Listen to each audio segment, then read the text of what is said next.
नमस्कार दोस्तों, हमारे चैनल में आपका स्वागत है एक बार फिर से। और आज आपको मैं बीटीसी थर्ड सेमेस्टर का मैथ पढ़ाने जा रहा हूं। और जैसा कि आपको पता है कि यूनिट फर्स्ट सेकंड हो चुकी है और उसकी एक्सरसाइज भी हो चुकी है। तो अभी मैं जो आपको पढ़ाने जा रहा हूं वो यूनिट 3 है। और स्टार्ट करने से पहले आपको बता दें कि अगर आप हमारे चैनल पर नए हैं और या मेरे चैनल को सब्सक्राइब नहीं किया है तो प्लीज़ आप उसको सब्सक्राइब कर लीजिए और बेल नोटिफिकेशंस को दबा लीजिए, जिससे आपको चैनल के इन्फॉर्मेशन और जो भी वीडियो नए अपलोड होते हैं उसके बारे में जानकारी मिलती रहे। और अगर आपको वीडियो अच्छा लगे तो लाइक शेयर सब्सक्राइब कीजिएगा। तो चलिए दोस्तों स्टार्ट करते हैं। दोस्तों आज की जो यूनिट है उसका नाम है घातांक की अवधारणा। ये यूनिट नंबर 3 है। तो आपको यहाँ पे घातांक पढ़ना है, मतलब घात पढ़ना है, सीधी सी बात है। घातांक क्या होता है और घात में अंतर क्या होता है ये हम आगे जानेंगे।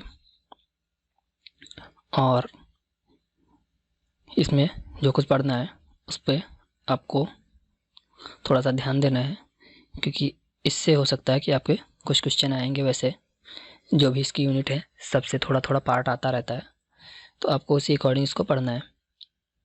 तो चलिए देख लेते हैं क्या है इसमें। सबसे पहले आप ये चीज़ समझिए कि बड़ी संख्याओं का संक्षिप्त रूप निम्नवत है। कि जैसे यहाँ पे दिखा गया है कि 1 है और उसमें 5 जीरो है, मतलब 1 लाख है। तो इसको हम यहाँ पे जीरो काउंट करते हैं। 1 हुआ, 2 हुआ, 3 हुआ, 4 हुआ, 5 हुआ। तो अगर आप ध्यान दीजिएगा तो देखना कि इसमें 5 जीरो हैं। तो यहाँ पे ये पूरा 10 हो गया। आप ये मत सोचिए कि यहाँ 10 है फिर 10 की पावर 5 क्यों लिखा है। तो 10 मतलब ये 10 ही लिया जाता है। 1 की पावर अगर 5 लिखेंगे तो आपको पता है 1 1 करके अगर 5 बार लिखेंगे तो क्या हो जाएगा, इंटू 1 करते हैं और इंटू फिर 1 करते हैं और फिर इंटू में अगर हम 1 करें तो देखिए 1 2 3 5 और इसको क्या हुआ, 1 आया।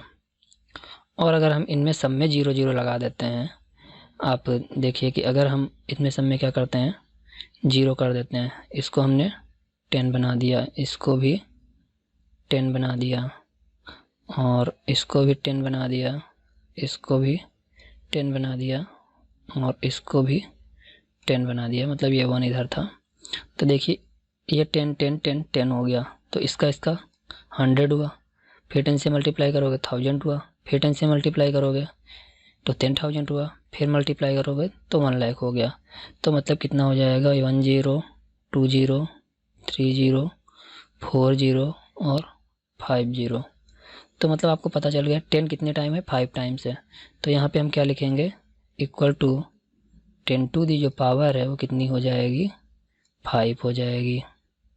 ठीक है, तो यहाँ पे इस तरह इसको हम लिख सकते हैं। तो अगर यहाँ पे आप सिंपल सी बात, अगर x है और गुणे x है फिर गुणे में x है तो ये कितनी बार हो गया, 3 बार हो गया। तो हम इक्वल टू करेंगे और x की पावर कितना लिखेंगे, 3 लिखेंगे। अगर ये 4 बार होता तो 4 लिखते, अगर 5 बार होता तो 5 लिखते। यहाँ पे x की जगह x y z a b c d या का खा गा घा जो भी है वो आप कुछ भी लिख सकते हैं। और एक चीज़ आप ध्यान रखिए कि अगर यहाँ पे जैसे दो संख्याओं का गुणा हो रहा है, जैसे आपको बता दें कि 10 का गुणा हो रहा है 0.5 से, तो बराबर क्या आएगा। तो आप देखिए डेसिमल के बाद एक प्लेस है और यहाँ पे डेसिमल के पहले एक 0 है। मतलब अगर देखा जाए तो इसमें डेसिमल नहीं है, तो ये 0 इस पॉइंट से कैंसिल हो जाता है। कैसे कैंसिल हो जाता है, इसका 10 से मल्टीप्लाई होगा तो 50 हो गया, 5 के बाद 0 होगा तो उसके बाद लगेगा। देखो यानी हम डायरेक्टली समझेंगे कि ये अगर 10 है, 10 में एक बार अगर एक डेसिमल प्लेस है, मतलब किसी भी अंक में एक डेसिमल प्लेस है तो वो 10 से क्या हो जाएगा, कैंसिल हो जाएगा। तो यहाँ पे 5 बचेगा। एक तो ये शॉर्टकट मेथड हो गया समझने का। अब कैसे ये हो जाता है वो मैं आपको बता देता हूँ। ये होता ऐसे है कि अगर हम 0.5 है तो एक डेसिमल प्लेस लगे और 10 से 5 का मल्टीप्लाई किए तो कितना होना चाहिए आपको पता है, क्या होगा, 50 होगा। तो 50 जब लिखेंगे तो डेसिमल प्लेस किसके बाद लगाएंगे, 5 के बाद लगाएंगे।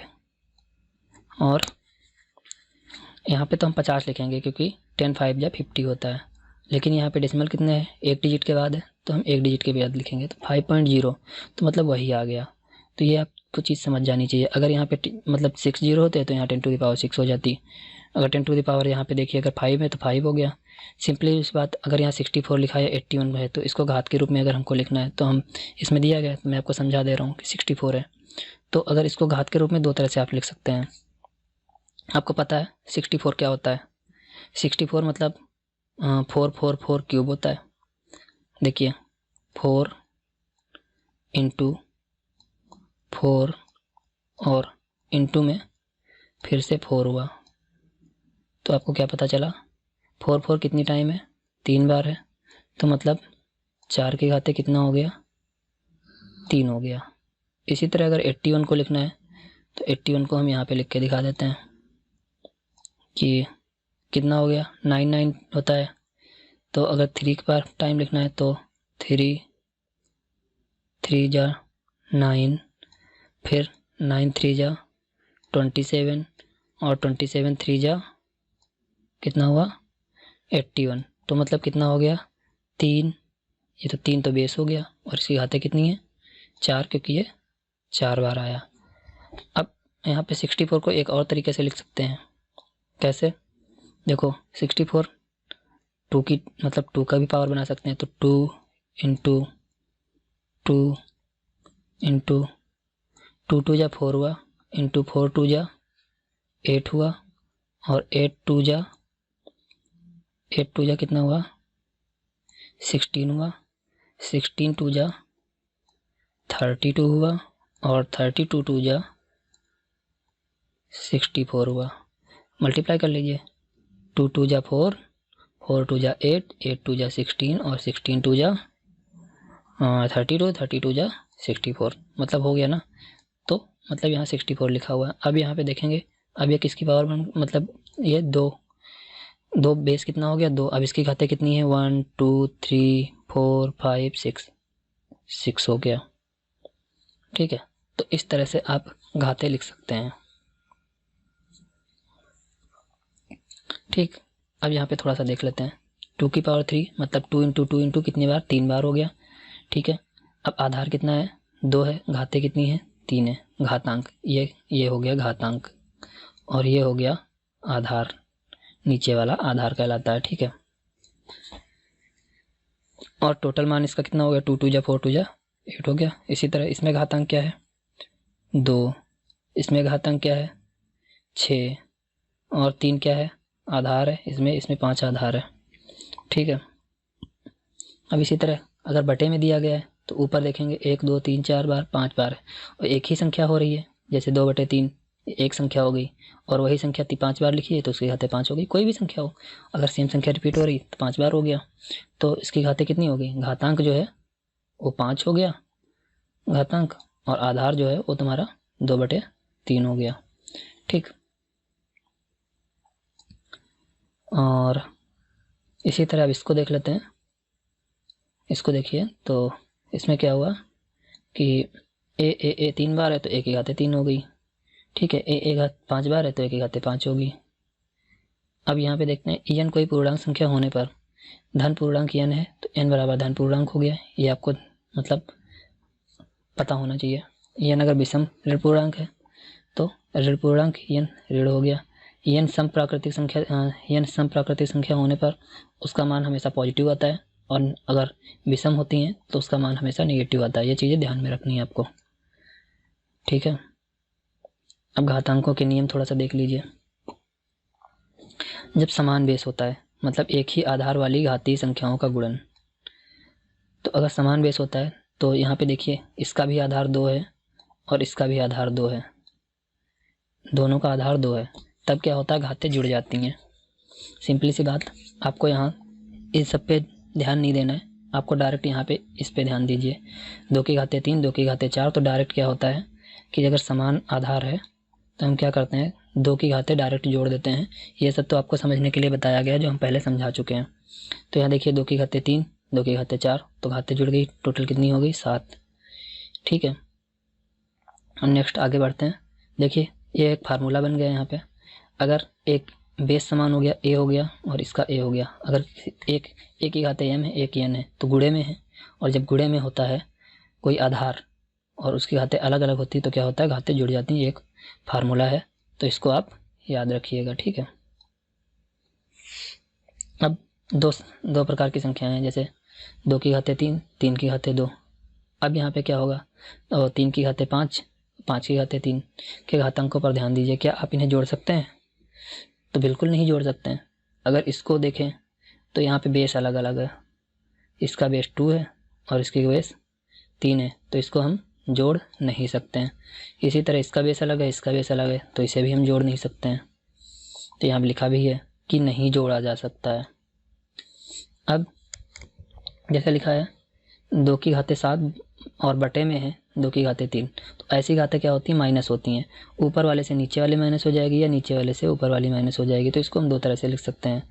एक तो ये देखिए यहाँ पे, अगर इसको हम दो तरह से लिख सकते हैं। पहला कि 2 की घाते 7 है और बटा 2 की घाते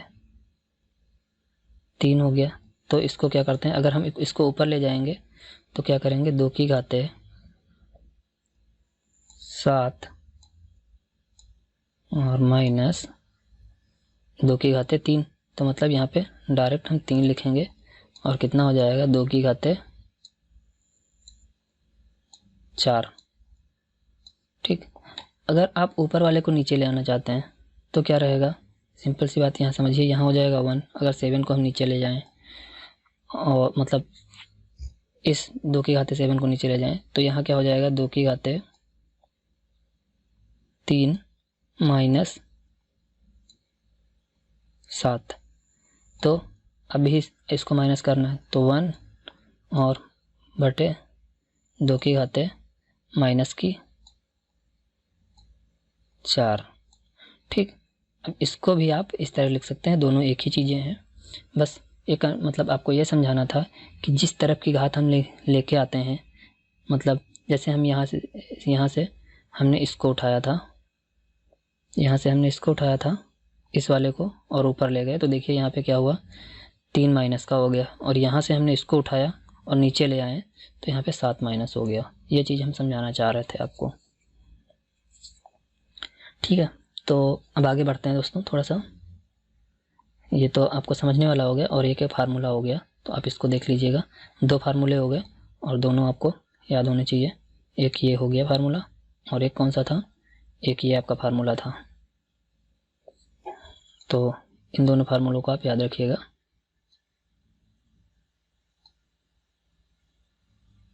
एक ये फार्मूला हो गया। ठीक है,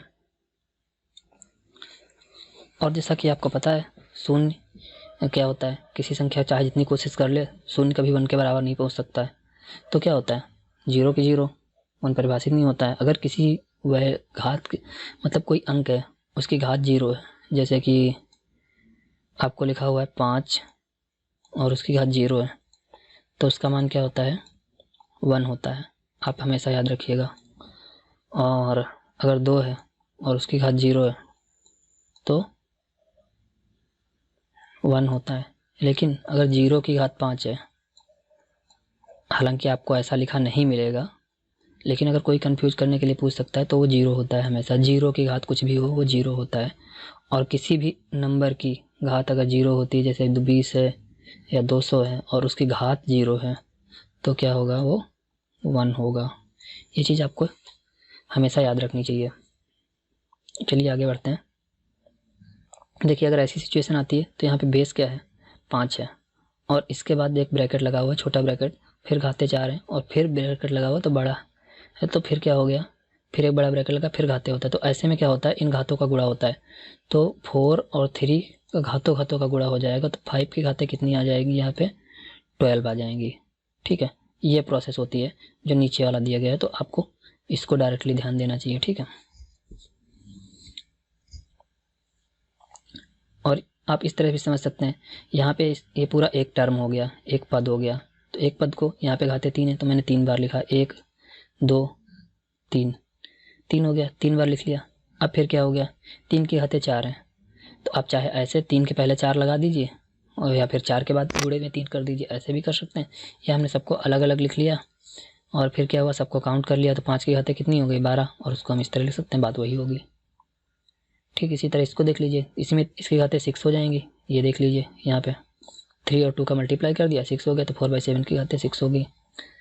तो मुझे लगता है कि आप लोग अब ऐसे क्वेश्चन कर लेंगे इजीली। तो चलिए आगे बढ़ते हैं, क्योंकि अब एक फार्मूला हो गया, इसको देख लीजिए, 3 फार्मूले हो गए, तीनों को आपको याद रखना है। एक ये हो गया और एक जैसा आपने पढ़ा था। अब ये देखिए, जैसे 2 की घाते 4 है, 3 की घाते 4 है, तो आप इसको कैसे हल करेंगे। तो आपको पता है कि 2 और 3 अलग अलग हैं, तो इसकी घाते तो हम जोड़ नहीं सकते, लेकिन ऊपर क्या है, घातांक जो है वो समान है। तो हम क्या करेंगे, यहाँ से 2 करेंगे और गुणे में 3 कर लेंगे, जोड़ नहीं सकते ना, बाकी और कुछ तो कर सकते हैं। अब घाते हमने क्या लिया, ब्रैकेट से बाहर ले लिया। जब ऐसा करते हैं तो इसका मतलब क्या होता है, इसके ऊपर भी घात है, इसके ऊपर भी घात है, तो 3 2 जा कितना हो गया 6, और 6 के बाद ब्रैकेट के बाहर क्या लगाएंगे 4। तो जब आपको पता है, जब सिंगल अल्फ़ाबेट होता है या कोई सिंगल लेटर होता है तो उसको हम क्या करते हैं, उसका ब्रैकेट हटा देते हैं। जब कई अंक होते हैं प्लस माइनस में तो उसको उसके साथ लिखते हैं। ठीक, तो ये हो गया 4, ठीक ही आते हैं। तो आप इस प्रकार देख सकते हैं, 3 2 जा 6 ये यहाँ पे दिया गया है। इसी तरह इसको दिया गया है तो इसको भी आप हल कर सकते हैं। कैसे, देखिए ये 3 बार है, ये 3 बार है, तो हम दोनों को लिख सकते हैं। कैसे लिख सकते हैं, घाते बाहर कर लेंगे जैसा यहाँ लिखा गया है। ये देखिए, इस स्टेप को डायरेक्ट हम यहाँ लेके आते हैं। आपको ये सब करने की ज़रूरत नहीं है। अगर आप इस मतलब क्वेश्चन को लॉन्ग करना चाहते हैं तो ऐसा कर लीजिए, ये प्रोसेस फॉलो कर लीजिए, लेकिन मुझे नहीं लगता ये सब आपको लिखना चाहिए। और अगर आप करते हैं तो अच्छी बात है। थोड़ा सा क्वेश्चन, पहली बात ऐसे क्वेश्चन ज़्यादा आते नहीं हैं, और आएगा तो आपको 1 नंबर में आएगा, तो उसमें आप एक स्टेप करके समझा सकते हैं, क्योंकि 1 नंबर का क्वेश्चन है। आपको अगर आप उसको 10 पन्नों में सॉल्व करेंगे तब भी आपको 1 ही नंबर मिलने वाला है, और आप उसको 2 लाइन में सॉल्व करेंगे तब भी आपको 1 नंबर मिलने वाला है। और मैथ में आपको पता होना चाहिए कि अगर आपकी प्रोसेस सही है तो क्या होता है, प्रोसेस सही है तो आपका क्वेश्चन कोई काट नहीं सकता हो, चाहे आपने आधे पन्ने में किया हो चाहे 2 पन्ने में किया हो। मतलब सॉल्यूशन आप अगर शॉर्ट वे अपनाते हैं और आपका आंसर सही आया हुआ है तो कोई क्वेश्चन काट नहीं सकता आपको। अगर लॉन्ग वे अपना के क्वेश्चन सही आया है तो कोई क्वेश्चन काट नहीं सकता आपको। बट उसमें एक कंडीशन होती है, अगर उसमें प्रोसेस दी गई कि इस मेथड से करिए, और अगर आपने उस मेथड से नहीं किया, उस तरीके से नहीं किया, तो आपका क्वेश्चन कट जाएगा 100%। अब यहाँ से एक फार्मूला और देख लीजिए। तो इस फार्मूले में क्या है कि अगर घातें सेम होती हैं और बेस अलग अलग होता है तो क्या होता है, घातें कॉमन हो जाती हैं। 4 फार्मूले हो गए, और यहाँ ये ऐसा तो हमने बताया था, इसको हल करके आपको दिखा देते हैं थोड़ा सा। ये आपको ये तो पता ही है कि 8 की घातें 6 हैं, ये 9 की घातें 6 हैं, तो इसको हम 8/9 लिख सकते हैं।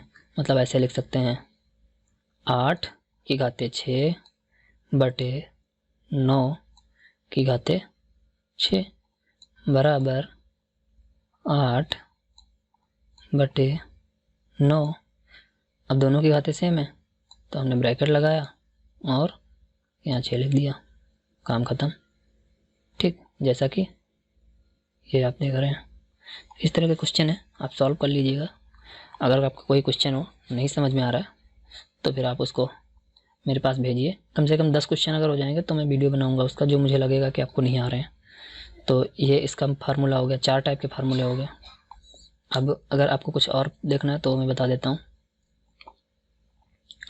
जैसे आपको पता है कि जितनी बार संख्या मल्टीप्लाई होती है उतनी घातें चढ़ जाती है, तो अगर संख्या 2 बार मल्टीप्लाई हो रही है तो क्या होता है, घातें 2 होंगी। तो यहाँ पे अगर 7 7 2 है तो यह मतलब क्या है, 7 का स्क्वायर है, जैसा कि ये दिया गया है। 7 का स्क्वायर कितना होता है 49। इसी तरह किसी का निकाल लेते हैं। और 49 का अंडर रूट जो होता है वो क्या होता है, मतलब अंडर रूट 49 7 के बराबर होता है। ठीक है, तो इस तरह से आपको समझ जाना चाहिए।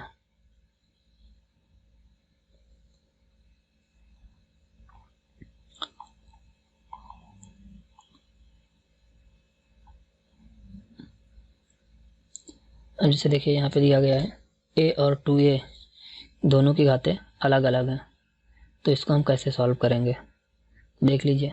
2a हमने कॉमन कर लिया, उसकी घातें 1/2 होगी, 8 और ये अलग हो गया। तो हमने क्या किया, यहाँ से देखिए इसको 2 को हमने अलग कर लिया क्योंकि ये नंबर था, इसकी कोई घात नहीं है तो इसकी घातें 1 मानी जाती है, जिसकी कोई घात नहीं होती है। अब एक की घातें -1/3, एक की घातें -1/2। तो आपको पता था कि जब कोई किसी चीज़ का बेस मतलब आधार जो है वो सेम होता है तो हम क्या करते हैं, और वो दोनों आधार गुणे में होते हैं तो उनकी घातों को जोड़ते हैं। तो -1/3 किया, +1/2 प्लस और माइनस का 1/2 कर दिया। तो जब प्लस माइनस आपको पता है गुणे में क्या होता है, माइनस होता है। प्लस माइनस का गुणे में क्या होता है, माइनस होता है। तो ये आपको याद रखिएगा, प्लस माइनस बराबर माइनस होता है और माइनस गुणे प्लस बराबर क्या होता है, वो भी माइनस ही होता है। प्लस गुणे प्लस प्लस होता है, प्लस गुणे प्लस बराबर प्लस होता है और माइनस गुणे माइनस बराबर प्लस होता है। तो आपको याद रखना है -1/2 2 का इससे मल्टीप्लाई करेंगे, एलसीएम ले लेंगे तो 6 हो जाएगा और 3 2 5 हो जाएगा। तो इसका आंसर ये आ जाएगा। ठीक, इसी तरह अगर आपको इसको निकालना है देख लीजिएगा, इसको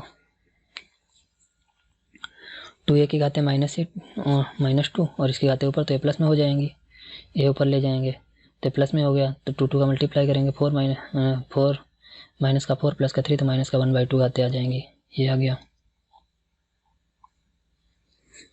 अब इसका मान निकालना है तो इसको हम थोड़ा सा सॉल्व करके दिखा देते हैं। अगर ऐसी कोई सिचुएशन आती है तो आपको पक्का पहले तो पता हो जाना चाहिए कि उसके बाहर जो घातें हैं जो कटने वाली होती हैं 5 या 3, तो आपको पता है कि या तो 5 से कटेगा या तो 3 से कटेगा। जो इसके अंदर नंबर होगा ब्रैकेट में, जो उसकी घातें बाहर होंगी उसी का या तो मल्टीप्लिकेशन होगा या तो डिवीजन होगा, सिंपल सी बात है। तो बेस में आपको यहाँ पे लग रहा है 5 है, तो हमको लगता है कि पहले 5 से वो अंक क्या है, वो 5 मतलब उसकी घातें 5 बार होंगी, ज़्यादातर किसी भी अंक होगा उसकी घातें 5 बार होंगी। तो अब हमें देखना है 2 4 3, एक इसका होगा लास्ट में 3 है, तो उससे पता चल जाता है अगर इनका सबका क्या होता है एडिशन 3 से डिविजिबल होता है तो वो 3 का प्रोडक्ट होता है। तो 3 4 कितना हुआ, 7 हुआ, 7 2 9 हुआ, मतलब 3 से डिविजिबल है तो मतलब 3 का हुआ है। तो यहाँ 3 की घातें 5 आ रही हैं, ये 5 और ये 5 इससे कट जाएगा, 3 की घातें 3 बराबर 27 आ गया। मूल्यांकन में देखते हैं, 2 की घातें 5, 2 की घातें 5, 3 की घातें 5। तो आप ध्यान रखिए कि यहाँ पे जो घातें हैं वो क्या हैं, विषम है, पहली बात तो ये, और यहाँ पे क्या है, माइनस है। तो अगर घातें विषम होती हैं तो वो नंबर क्या होता है, माइनस में होता है। तो पहली बात तो ये प्लस वाला तो कैंसिल हो गया और ये भी कैंसिल हो गया, दो चीज़ें। अब 2 की घातें 5, तो आप करिए 2 इंटू 2 और इंटू 2 इंटू का 2 है और इंटू का 2 है, तो कितना हो जाएगा, 2 2 जा 4, 2 जा 8, 2 जा 16, 2 जा 32, मतलब 32 हुआ। और इसके पहले क्योंकि ये घातें जो थी विषम थी तो माइनस आ जाएगा। अब 3 का इसी तरह, अगर यहाँ पे 3 होता 3 3 जा 9, जैसे यहाँ पे होता मान लो 3 और 3 और 3 और 3 और 3, मल्टीप्लाई करते 3 3 जा 9, 3 जा 27, 3 जा 81, 87, 3 जा 243। तो मतलब आंसर आपका ये सही है, ये वाला आंसर सही है। ठीक है, दूसरा इसी तरह 31 25। अब का घातीय संकेतन ज्ञात कीजिए। अगर ऐसा नंबर दिया गया तो सिंपल सी बात, अगर लास्ट में 25 तो 5 से डिवाइड होगा, तो अब उसको काटते हैं। तो अगर आपको गुणनखंड पड़ा होगा तो आप उसकी तरह से काट लीजिए, ऐसे काट लीजिए। तो हमने लिखा 31 25, 31 25 5 से काटा तो 5 6 जा 30 हुआ, और 5 6 जा 30 हुआ, 1 बचा 1 तो 12 हो गया, 5 2 जा 10 और 2 हुआ तो 5 5 जा 25 हो गया। ठीक है, फिर 5 से कैंसिल आउट किया तो 5 5 बन जा 5 बचा 2 तो 5 2 जा 10 बचा 5 तो 5 बन जा 5, फिर 5 से काटा तो 5 2 जा 10 बचा 2, 5 5 जा 25, फिर 5 5 जा 25। अब देखिए अब तो ये कटेगा नहीं, कटेगा तो एक बार कटेगा, 5 से 5 एक मतलब 5 बन जा 5, तो 1 2 हुआ, मतलब एक ये हो गया, एक ये हो गया, एक ये हो गया, 3 ये हो गया, 4 ये हो गया, 5, मतलब 5 की घाते 5, मतलब ये सही है दूसरा वाला इसमें का भी। अब 2 की घात 7 का मान है 2 की घात 7, सिंपल सी बात है, आप मल्टीप्लाई करिए 2 की घात 7। कैसे लिखते हैं आपको पता होना चाहिए, बताते हैं। देखिए 2 इंटू 2 इंटू में 2 हुआ, और इंटू में फिर 2 हुआ, और इंटू में 2 हुआ, इंटू में 2 हुआ, और इंटू में 2 हुआ। अब देखिए 1 2 3 4 बार हो गया, तो 2 2 जा 4 हुआ, मतलब 2 दूनी 4, 4 दूनी 8, और 8 दूनी 16, 16 दूनी 32, 32 दूनी 64, 64 दूनी 128। तो मतलब इसका थर्ड आंसर सही है, मतलब इसका मल्टीप्लाई करेंगे सबका तो थर्ड आंसर हो जाएगा। अब यहाँ पे देखते हैं किसका मान ज्ञात कीजिए। तो आपको पता है इसको कैसे लगाते हैं कि यहाँ पे बेस सबका सेम है। तो अब देखिए यहाँ पे मैं डायरेक्ट बता रहा हूँ, पहले इसको थोड़ा सा करके बता देता हूँ फिर डायरेक्ट बताता हूँ। तो आपको यहाँ पे पता है कि 3 की घाते 12 और गुणे 3 की घाते 7 बटे 3 की घाते 25। तो अब देखिए मैं शॉर्टकट मेथड भी बताऊंगा, ऐसे भी बताऊंगा। तो मैंने बताया था जब सेम आधार होता है, मतलब ये 3 3 आधार सेम होता है एक ही जैसा, तो क्या करते हैं उसको एक बार लिखते हैं और उनकी घातों को ऊपर जोड़ लेते हैं जब सेम आधार गुणे में होता है। 7 प्लस 12 हो जाएगा, ठीक, और नीचे 3 की घातें 25 हो जाएंगी। अब दोस्तों हम बताते हैं कि ये स्टेप हम ज़्यादातर क्या होता है, ये स्टेप तो हमको पता है, यहाँ लिखा भी है, तो हम डायरेक्टली नीचे वाली को घाते को जो भाग में होती है उसको माइनस कर लेते हैं, ऊपर वाली प्लस कर लेते हैं, ये हमारा तरीका रहता है। तो अब क्या किया, इसको हम ऊपर ले गए, तो ये क्या हो जाएगा 3, और इसकी घाते कितना हुआ 7 12, 12 7 19 हो गया, 12 7 19 हुआ, और माइनस का 25 हो गया, तो कितना हुआ 3 की घाते माइनस का 6। तो इस तरह हम यहाँ से भी निकाल सकते थे, 12 7 19 हुआ, और 19 को ऊपर लाए तो माइनस का 25 हो गया, तो यहाँ पे 3 की घाते माइनस की 6 बची। इस तरह से हम निकाल सकते थे। अब देखिए दोस्तों यहाँ पे हमने क्या बताया था कि अगर घाते क्या होती हैं, मतलब विषम होती हैं, जैसे यहाँ पे 49 है, यहाँ पे 25 है, और उसके पहले जो आधार है उसके पहले माइनस लगा होता है, तो क्या होता है वहाँ पे माइनस ही आता है। तो यहाँ पे घाते 49 हैं, इसका आप गुणनखंड करोगे तो क्या हो जाएगा, अगर यहाँ पे 49 है, 1 की घाते 49 हैं, तो मतलब क्या होगा 1 की घाते -1 की घाते कितना है 49 है, और बटे में कितना है -1 की घाते कितना 25।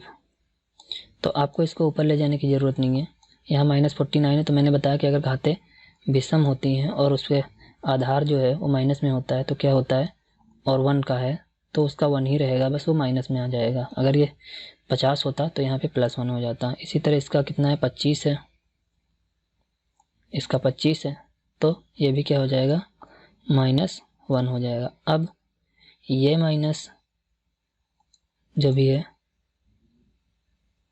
तो क्या होगा, ये माइनस और ये माइनस कट जाएगा, ठीक है। तो इस तरह से क्या हुआ कि ये माइनस कट गया, तो यहाँ पे आएगा आपका आंसर जो है वो आएगा डायरेक्टली आपका 1, ठीक। तो दूसरे का, पाँचवें का ये वाला आंसर हो जाएगा। ये हो गया, ये हो गया, ये हो गया, ये हो गया। ठीक, अब नेक्स्ट पे पहुँचते हैं। तो नेक्स्ट पे पहुँचने के लिए क्वेश्चन देख लेते हैं थोड़ा सा। इसको डिलीट कर देते हैं और इसको भी डिलीट कर देते हैं। अब यहाँ पे छठा क्वेश्चन देखते हैं। तो यहाँ पे देखिए कितना है, 4 इंटू 5 का स्क्वायर है, तो आपको 5 का स्क्वायर पता होना चाहिए कितना होता है। 5 5 दो बार, 5 इंटू 5 तो कितना हुआ, 25 हो गया। प्लस 5 है और 4 का स्क्वायर कितना हो गया, गुणे में है ये वाला 4 देखिए, तो ये हो जाएगा 16 मतलब 16। ये 5 तो यहाँ पे आ गया और ये 5 का स्क्वायर यहाँ पे आ गया और इस 4 का ये 4 आ गया। तो अब देखिए ये हो गया। अब यहाँ पे बराबर लगाएंगे, तो 4 का 25 से गुणा करते हैं तो 100 होता है, 16 का 5 से गुणा करते हैं तो 80 होता है। तो अब आपको देखना, इन दोनों को ऐड कर देना है, तो इसका आंसर कितना आ जाएगा, 180। ये आंसर हो जाएगा। ठीक है, ये आंसर हो गया। तो इस तरह से हमने छठा क्वेश्चन सॉल्व कर लिया। अब आगे बढ़ते हैं दोस्तों।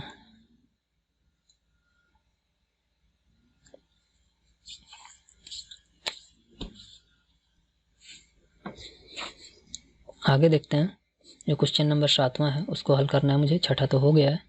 अब देखते हैं 4/9 4/9 4/9, तो कुछ पता चल रहा है, जैसा ये है वैसा ही ये है और जैसा ये है वैसा ही ये है, मतलब तीनों आधार सेम है। तो हमें क्या करना है, हमने पता करना है, जो हमने बताया था कि जो आधार की घातें जो गुणे में होती हैं, मतलब इनके इनके बीच का गुणा है तो इसकी घातें जुड़ जाएंगी और इसके बीच के भाग है तो ये घात ऊपर आके माइनस हो जाएगी। सिंपल सी बात है। तो हमको ट्रिक क्या अपनानी, देखो ये तो हो गया आधार 4/9। अब हमको ट्रिक अपनानी है कि ये दोनों गुणे में हैं, तो इसकी घातों को हम क्या करेंगे, 3 + 4। अब हमारा काम यहाँ तक हो गया।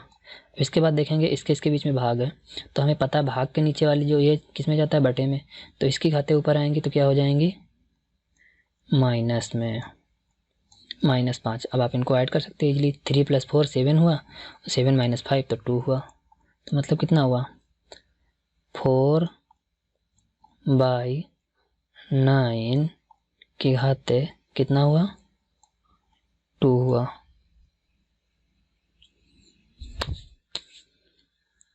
आप इसको ओपन करके भी लिख सकते हैं, ये बराबर लगा दिया, 4 4 जा 16 हो गया, 9 9 जा 81 हो गया। ठीक, तो इस तरह से आप इसको सॉल्व कर सकते हैं। नेक्स्ट क्वेश्चन देख लेते हैं इसको। 8, तो यहाँ पे घातें कितनी है, 64 की घातें -2/3 है। तो सिंपल सी बात है, आप हम इसको लिख लेते हैं। तो आपको पता है नीचे 3 है, तो मतलब हमको यहाँ पे ऐसा डिजिट लेना है जिसकी यहाँ अंदर घाते 3 आ जाए तो उसका मल्टीप्लिकेशन होकर कैंसिल हो जाए। तो हमें पता है 4 4 जा 16 होता है, 16 4 जा कितना होता है, 64 होता है। तो हम यहाँ पे घाते लेंगे, 4 की घाते 3 मल्टीप्लाई करके देख लीजिए कितना हुआ, 4 4 जा 16, 4 4 मतलब जा 4 चौके 16, 16 चौके 64। तो ये ऐसे हो गया और इसकी घातें हमने ऐसे लिख दी और यहाँ पे माइनस में लिख दिया हमने कितना, 2/3। अब ब्रैकेट हम ओपन करेंगे तो 4 की घातें कितनी हुई, 3 और गुणे